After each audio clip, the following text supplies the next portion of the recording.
Do you see this? Do you see it? See here where it says Biden? This is the net U.S. immigration chart. Do you see the other presidents? See, because I got people that don't understand the immigration conversation, and whenever the immigration issue is brought up, they say you are attacking poor, helpless immigrants. How dare you? And you know what? I used to feel the same way. Because I had a picture in my mind of these poor people, man. So desperate, trying to get something, just trying to find a life, build a life out of something, trying to make it, trying to find a way to survive. Like these people just trying to get on up, beans don't fry, don't burn on the grill. Took a whole lot of trying just to get up that hill. Then I realized that there are Black Americans, and Latino Americans, white Americans, Asian Americans, but Black Americans doing that right here. And then I realized in my pursuit to be into the progressive cool club or whatever that was I was doing, I forgot that there were people that are in America in that same exact position.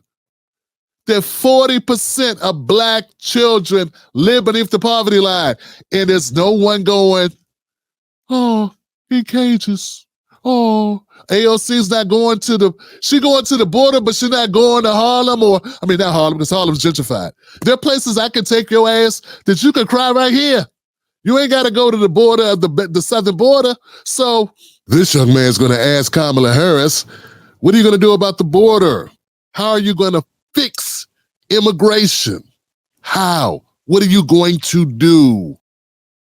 When you become president, what will be your specific steps? Yeah, of course. What will be specific steps to strengthening the border?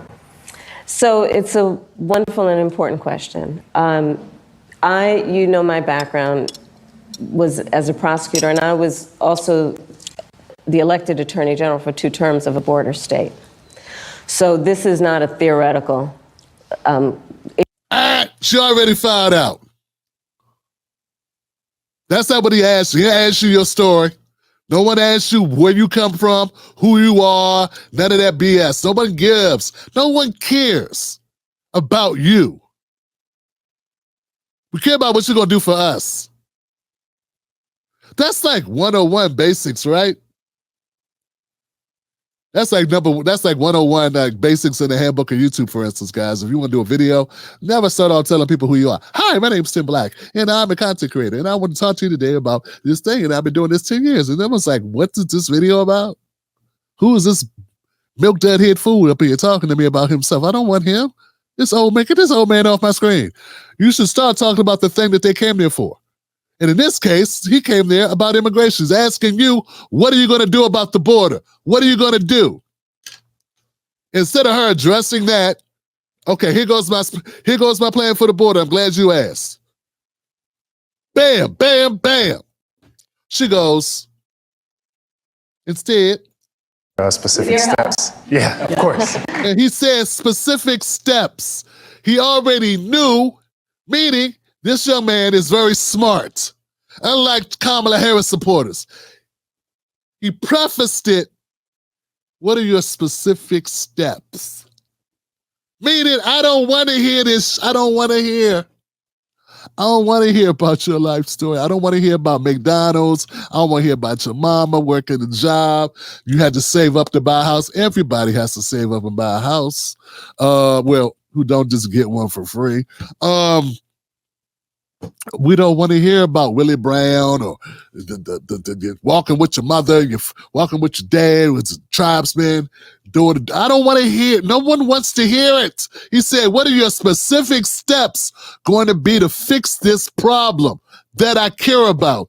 Go. For you is when you become president, what would be your specific steps? Yeah, of course. What would be specific steps to strengthening the border?